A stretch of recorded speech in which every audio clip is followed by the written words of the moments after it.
नुकताच सोशल मीडियावर व्हायरल झालेले एक व्यक्ती फूड अँड ड्रग्स ॲडमिनिस्ट्रेशनमध्ये कार्यरत आहेत आणि त्यांनी आता अनेक हॉटेल्स आणि खाद्यपदार्थ बनवणाऱ्या कंपन्यांवर छापे मारले. भारतात दरवर्षी 10 कोटी लोक हे दूषित अन्नामुळे होणाऱ्या आजारांनी प्रभावित होतात. तुम्ही खायला जाता, तुम्हाला माहित नसतं का की तुम्ही काय खाताय? कोणी सरकारी अधिकारी येतो, रितसर तपासणी करतो आणि मग ते बंद करतो. यामध्ये सरकारी अधिकारी का गरजेचा असायला हवा? तुम्ही तर स्वतः अगदी सडक्या कुजलेल्या ठिकाणी जाऊन स्ट्रीट फूडच्या नावाने काही खात असता. तुम्हाला दिसत नाही की गटाराच्या अगदी काठावर त्याने गाडी लावली आहे, तिथे तो पाणीपुरी, मोमोज, कचोरी असं काहीतरी विकतोय. आणि जितकी ती सडकी जागा असते, माशा घोंगावत असतात, तितके तिथे तुम्ही अजून रांग लावून उभे राहता आणि म्हणता दे रे दे, काय मस्त टेस्ट येते. ते अगदी लिहून ठेवतात 25 रुपयांची पनीरची थाळी, स्पेशल पनीर थाली. तुम्हाला कसं वाटतंय की तुम्हाला पनीर दिलं जातंय? तुम्हाला माहित नाही का? माहित राहायच, पण स्वतःच्या आयुष्याची काही किंमतच उरलेली नाहीये. नमस्ते आचार्यजी, माझं नाव अनंत आहे. आचार्यजी, माझा प्रश्न अलीकडेच सोशल मीडियावर व्हायरल झालेल्या एका व्यक्तीबद्दल आहे. ते अन्न व औषध प्रशासनात कार्यरत आहे आणि त्यांनी अलीकडेच अनेक हॉटेल्स, अन्नपदार्थ बनवणाऱ्या कंपन्या आणि सरकारी कॅन्टीनवरही छापे मारले. त्यामुळे त्यांच्याकडे एका हिरोसारखंही पाहिलं जातं.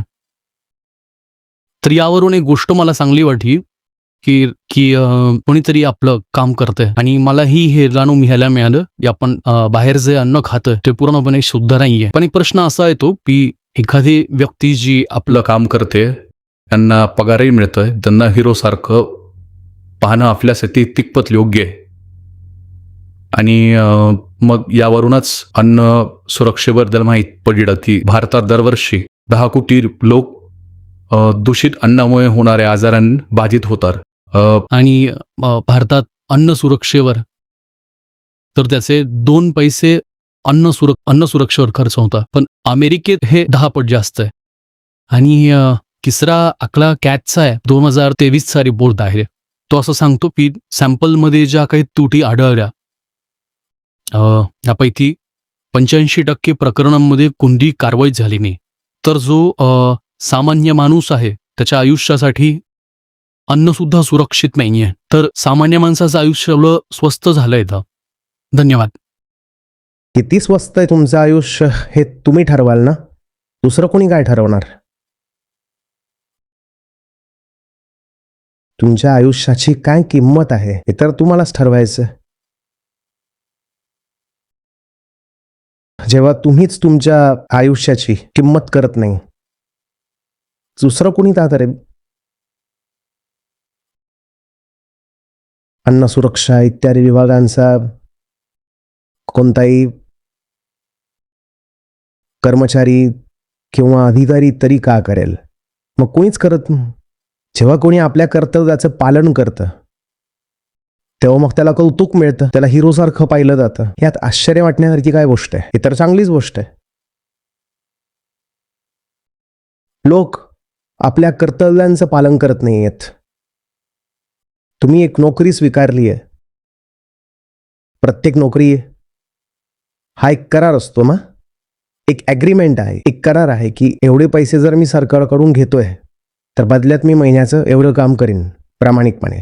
बहुतांश लोक ते काम करत नाहीत. कोणी जर करत असेल आणि जर यात त्याला कौतुक मिळत असेल तर चांगलीच गोष्ट आहे, ठीक आहे.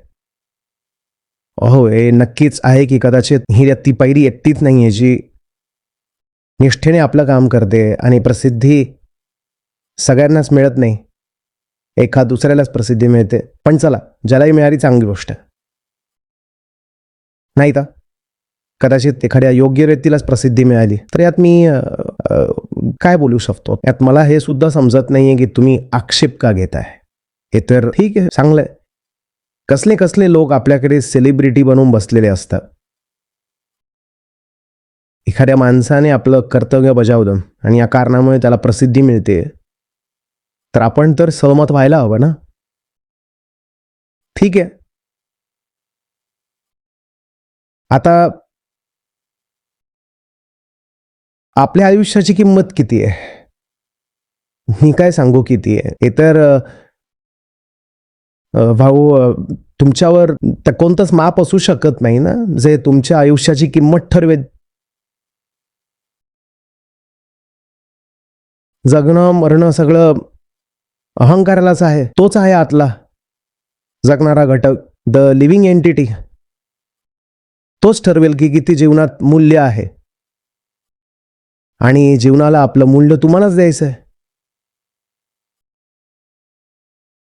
तुमचं आयुष्य चाललंय स्वतःच्या अंधारालाच खतपाणी घालण्यात, तर तुमच्या आयुष्याला काहीच मूल्य नाहीये, खरोखर काही मूल्य नाहीये. आणि जर तुमच्याकडे जगण्यासाठी एक अर्थपूर्ण उद्देश आहे, तर तुमच्या आयुष्याला निसंशय मूल्य आहे. बहुतांश लोकांकडे जगण्यासाठी कोणतंही उच्च ध्येय, कोणतंही योग्य कारणच नसतं. तेव्हा उगाचच जगत असतं. जसं कोणी बेसावत पडून असावं एखाद्या गाडीत आणि गाडी घसरत चालली असावी. जसं कोणी नशेत बोटीत तर झालेला असावा आणि बोट अशीच वाहत चालली असावी. बहुतांश लोक असेच आहेत. त्यांनी तर स्वतःच जाहीर करून टाकले की त्यांच्या आयुष्याला काहीच मूल्य नाहीये. जेव्हा तुम्हीच तुमच्या आयुष्याची किंमत करत नाही, तर दुसरं कोणी काय करेल? दुसरं कोणी काय करेल? आपल्या निर्णयांकडे पहा. त्यावरूनच कळून येतं की आपण आपल्या आयुष्याची काय किंमत करतो.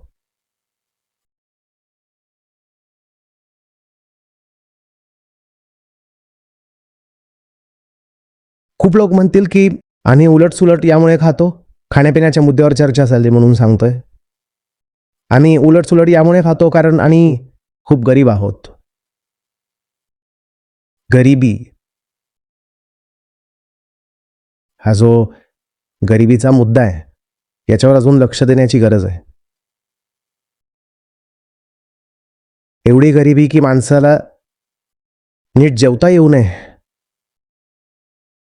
की त्याला सडलेलं कुजलेलं अन्न स्वीकारायला भाग पडावं.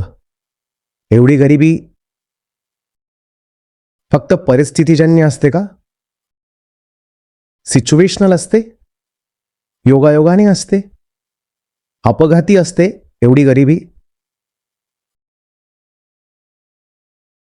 आणि जर ती योगायोगाने आहे, तर ज्या परिस्थितीमध्ये माणूस एवढा गरीब राहतो, ती परिस्थिती कुणाच्या आयुष्यात 20 वर्षांपर्यंत चालू शकते का?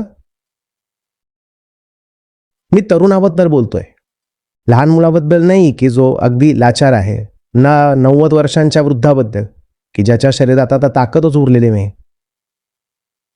एक तरुण माणूस नक्कीच अशा परिस्थितीत जन्माला येऊ शकतो जिथे त्याला नीट शिक्षण नाही मिळालं, जिथे गरिबी होती, कमजोरी होती, खूप साऱ्या गोष्टी होत्या. पण तरुण झाल्यानंतर 20 वर्षांनी सुद्धा जर तो म्हणत असेल की माझ्याकडे एवढे पैसेही नाहीत की मी नीट जेवू शकेन,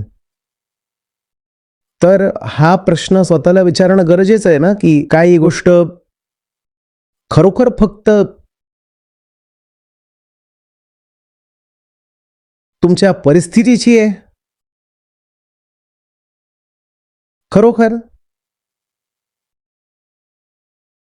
तुम्ही खायला जाता, तुम्हाला माहित नसतं का की तुम्ही काय खाताय? तुम्ही किती पैसे वाचवून घ्याल खाण्यात? तुम्हाला तुमच्या आयुष्याची खरोखर किंमत वाटत असते, तर तुम्ही हे म्हणाला नसता की मी महिन्याचे 1500 किंवा 2000 रुपये खाण्यात वाचवून घेईन कसं तरी. तुम्ही म्हणाला असता माझ्याकडे एकच साधन आहे, हेच आहे ज्याच्या जोरावर आयुष्यात चांगली उच्च कामं करायची आहेत. जेव्हा माणसाला हे स्पष्ट होऊ लागतं ना की आयुष्य तर व्यर्थच घालवलंय, जेव्हा माणूस स्वतःला सांगतो की ज्या निर्णयांनी मी आयुष्य उद्ध्वस्त केलंय, मी माझे ते निर्णय बदलणार सुद्धा नाही, तर त्यानंतर एक डेथ विश आयुष्यावर पसरते. सरळ सरळ मग आपण आत्महत्या तर नाही करू शकत, पण जगण्याची ऊर्जाही निघून जाते. जिजीविषा संपू लागते. Life force. कारण अहंकाराला आता माहिती आहे की त्याने स्वतःसाठी मोठ्या दुःखाची निवड केली आहे. जोपर्यंत आता राहील दुःखातच राहील. त्यांनी निर्णय जसे घेतलेले आहेत की जोपर्यंत राहील दुःखातच राहील, तर तो म्हणतो का नाही आता स्वतःच्या राहण्याचा काळच कमी करून टाकावा. आणि राहण्याचा काळ कमी करण्याचा मार्ग काय? शरीराला असंच करून टाका की ते खूप जास्त काळ टिकूच नये. ज्याला स्वतःच्या आयुष्याचा आदर असेल तो सडलेलं कुजलेलं अन्न का स्वीकारेल? ज्याला माहीत असेल की त्याचं जगणं गरजेचं आहे, ज्याला माहीत असेल की त्याच्याकडे एक अर्थपूर्ण संघर्ष आहे, अशी कोणती तरी लढाई आहे जी हारली जाऊ शकत नाही, तो खाण्यापिण्यात पैसे वाचवेल आणि रस्त्याच्या कडेचं अगदी सडलेलं कुजलेलं खाईल? विचारतोय. आणि मी विचारतोय की तो खरोखर एवढा गरीब आहे का की त्याच्याकडे नीट खाण्याचेही पैसे नाहीत? आणि कित्येकदा तर असं होतं, सगळ्यांवर आरोप नाही लावत, अजिबात नाही, कित्येकदा तर असं होतं की तो माणूस ज्याने पूर्ण दिवस 30-40 रुपयांच्या अन्नात घालवलेला असतो, रात्री घरी जातो आणि 100 रुपयांची पितो. खरोखर त्याच्याकडे पैशांची कमतरता होती का? हो, गरीब आहे हे पूर्णपणे मान्य करतोय आणि गरिबी नसायला हवी जगात, निसंशय नसायला हवी. पण जर गरिबी आहे सुद्धा तर खरोखर एवढी आहे का की तुम्ही जेवूही शकत नाही? आणि एवढी गरिबी आहे कित्येकांकडे, ज्यांच्याकडे एवढी गरिबी आहे. मी म्हणतोय सर्वात आधी आपला प्रयत्न असायला हवा की ते एवढे गरीब राहू नयेत. पण भारत आता अशा स्थितीत नाहीये की लोक एवढे गरीब आहेत की ज्या त्यांच्या किमान शारीरिक गरजा आहेत तितकंही अन्न ते खाऊ शकणार नाहीत. अशी गरिबी आता भारतात कमी झाली आहे. बऱ्यापैकी आहे अजूनही, पण कमी झाली आहे.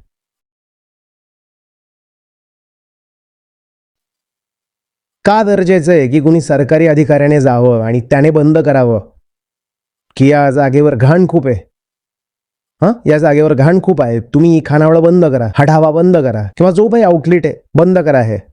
यामध्ये सरकारी अधिकारी का गरजेचा असायला हवा? तुम्ही तर स्वतः अगदी सडक्या कुजलेल्या ठिकाणी जाऊन स्ट्रीट फूडच्या नावाने काही खात असता. तुम्हाला दिसत नाहीये का की गटाराच्या कडेला त्याने गाडी लावलेली आहे, तिथे तो पाणीपुरी, मोमोज, कचोरी असं काहीतरी विकतोय. जितकी ती सडकी जागा असते, माशा गुंगावत असतात, तितके तुम्ही तिथे जाऊन अजून रांग लावून उभे राहता आणि म्हणता दे रे दे, खूप टेस्टी ते. भैया यात किती प्रकारचे मसाले घालता? तो कसा सांगणार की मसाल्यात काय काय आहे? त्या मसाल्यात कित्येक ग्रहांची माती मिसळलेली आहे आणि कित्येक प्रजातींची आतळी मिसळलेली आहेत. पण आपल्याला रंजक वाटतात या सगळ्या गोष्टी.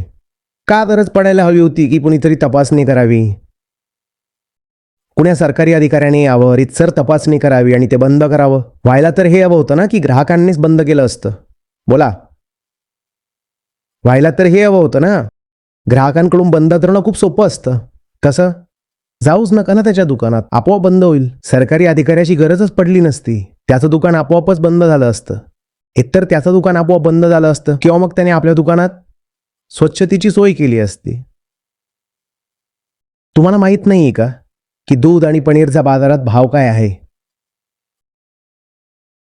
तर तुम्हाला असं कसं वाटू लागतं की तो पनीरवाले तुम्हाला छोले भटुरे सगळं 50 रुपयात देऊन टाकेल?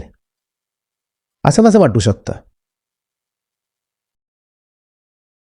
एवढं एवढं पनीर मिळतंय 50 रुपयांच्या थाळी, तुम्हाला कसं असं वाटू शकतं की तुम्हाला पनीर दिलं जातंय? तुम्हाला माहित नाही का? माहित तर आहेस, पण स्वतःच्या आयुष्याची काही किंमतच उरलेली नाहीये. मेलं तरी काय होईल, मरणारच आहोत, तसंही कुठे जगतोय भिडू. चांगलंय, पनीरच खाऊन मरू.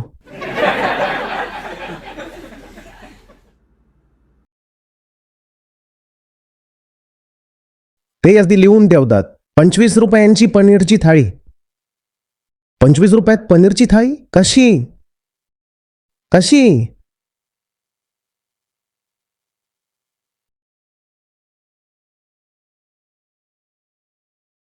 हे तर आपल्यावर अवलंबून आहे भाऊ.